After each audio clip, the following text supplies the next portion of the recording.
বছরের প্রথম দিনে তৃণমূলের গোষ্ঠীদ্বন্দ্বের জেরে উত্তপ্ত হলো দুবরাজপুর। 1 জানুয়ারি তৃণমূলের প্রতিষ্ঠা দিবস।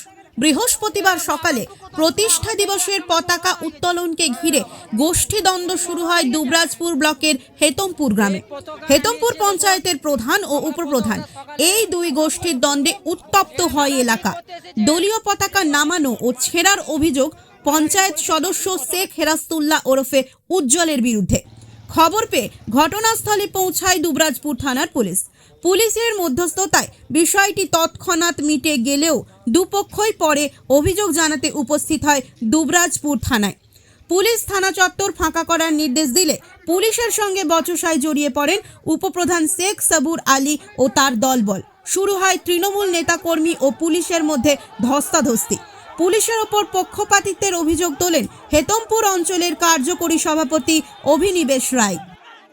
যে একজন ব্যক্তি পতাকাটা নামিয়ে পতাকাটাকে ছিঁড়েছে, সেফটি টানতে গিয়ে ছিঁড়েছে এবং নতুন পতাকা তোলার চেষ্টা করছে। আমরা যে মনে যে এটা কেন করলি, সেই ব্যক্তি দেখলাম যে আমাদের পঞ্চায়েত একজন মেম্বার, সে কোনো দলের কোনো পদাধিকার ব্যক্তি নয়, একটা মেম্বার, তার নাম শেখ হেরাস্তুল্লাহ ওরফে উজ্জ্বল। বলার সঙ্গে সঙ্গে ও হেংড়ি দেখায়, অনেক কিছু বলে। যাই হোক, আমাদের লোক সংখ্যা অনেক ছিল, অনেক কিছু হয়ে যেতে পারতো। আমরা কিন্তু বুদ্ধি করে তাকে রুমের মধ্যে ভরে দিই যে তুমি তর্ক করো না। আমার প্রশাসনকে সঙ্গে সঙ্গে পুলিশ প্রশাসনকে ফোন করি। পুলিশ প্রশাসন সেটা সঙ্গে সঙ্গে আবার পুলিশ পাঠিয়েছিল।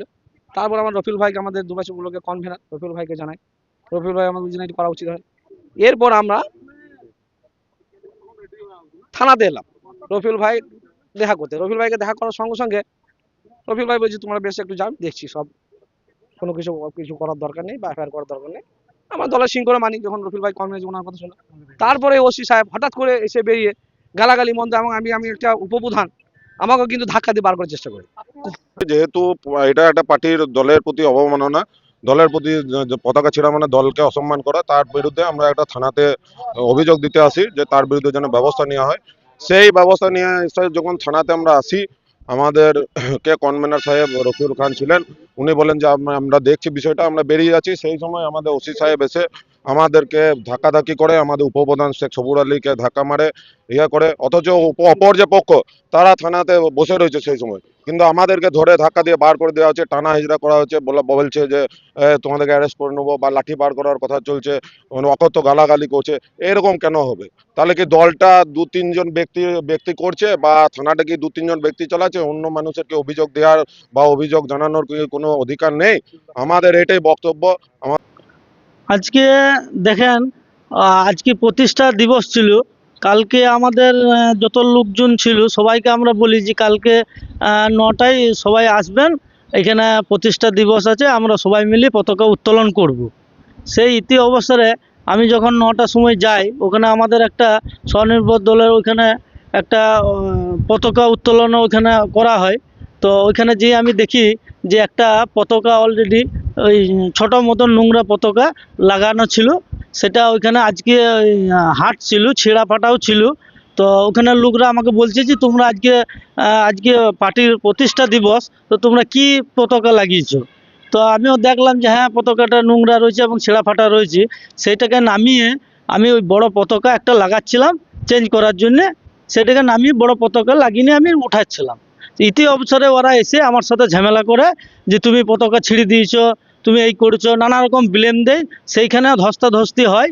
সেইখানে এসে তারপরে ওখানে ধস্তাধস্তি হওয়ার পরে পুলিশ আসে। পুলিশ এসে ব্যাপারটাকে দেখে। সেই ইতি অবসরে পুলিশ আসার পরে সবাই মিলে আমরা উপর নেতৃত্বকে জানাই। জানানোর পরে আমরা থানা আসি। থানাতে এসে ব্যাপারটা জানাচ্ছিলাম যে এই হয়েছে। তো উপর নেতৃত্ব এবং থানাও সবাই জানে যে কি হয়েছে এটা আর কি হয় নাই। মিথ্যাভাবে ব্লেম চাপাইছে ওরা। আজকে বিগত 4 মাস 5 মাস ধরে দুর্গাপুজোর আগে থেকে নিয়ে আমরা সব মেম্বার এবং সদস্য মিলিয়ে প্রধান মিলে পঞ্চায়েতটা পরিচালনা করছিলাম। তারপরে এই কার্যকারী সভাপতি যে বলছে সভাপতি, এখন সে তো আজকে 2 বছর আগে পদত্যাগ দিয়ে দিয়েছে 23 সালে। সে এখন বলছে আমি সভাপতি কার্যকারী, আর 4 মাস 6 মাস কোথায় ছিল? যারা আজকে বলছে ব্লেম চাপাইছে তারা আজকে কোথায় ছিল? তারা হেতমপুরের এই ঘটনাকে গোষ্ঠীদ্বন্দ্ব বলতে নারাজ তৃণমূল। তৃণমূলের দাবি দলের প্রতি আনুগত্য ও সুস্থ প্রতিযোগিতার কারণে এমনটা হয়েছে। তবে কটাক্ষ করতে ছাড়েনি বিজেপি। ঘটনাকে ঘিরে কি বলছে তৃণমূল ও বিজেপি, আসুন শুনি। প্রদীপ দাসের রিপোর্ট, নিউজ বার্তা।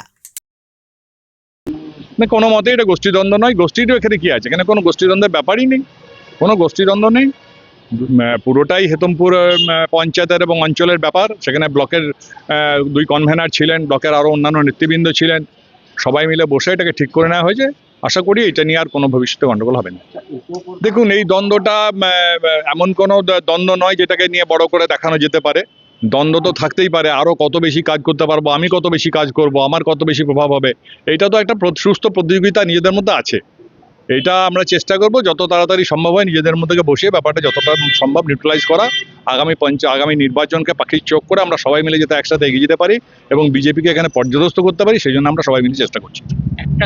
প্রতিষ্ঠা দিবসে যারা তাদের দলীয় পতাকাকে যারা ছেড়ে নিজেদের দলীয় কর্মীদের মধ্যে মারপিট করে, গোষ্ঠীদ্বন্দ্ব করে এবং থানা পর্যন্ত সেই গোষ্ঠীদ্বন্দ্ব যায়, থানাও মেটাতে পারে না, এর থেকে বোঝা যায় তারা জনগণের কাজ প্রশাসন কিভাবে চালাবে।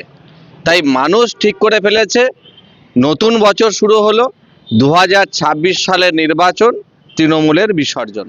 থানাগুলো হয়ে গেছে তৃণমূলের পার্টি অফিস, যেখানে দলীয় কর্মীর দলীয় পার্টি অফিসে তাদের সমস্যা মেটাবে, কিন্তু সেখানে থানাতে গিয়ে দলীয় কর্মীদের গোষ্ঠীদ্বন্দ্ব যদি পুলিশকে মেটাতে হয়, তাহলে পুলিশের কাজ কি? পুলিশের কাজ সম্পূর্ণভাবে আজকে তৃণমূলীকরণ হয়ে গেছে, যে কারণে মানুষের সুরক্ষা দিতেও ব্যর্থ। তাই এই বাংলায় প্রত্যেকটা ক্ষেত্রে যারা ব্যর্থ, বাংলার মানুষ তাদের কাজ চায় না।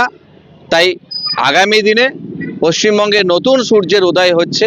তৃণমূলের প্রতিষ্ঠা দিবসে যারা পতাকাকে সম্মান দিতে জানে না, আমার মনে হয় তৃণমূলের প্রতিষ্ঠা দিবসেই তৃণমূলের শেষের শুরু।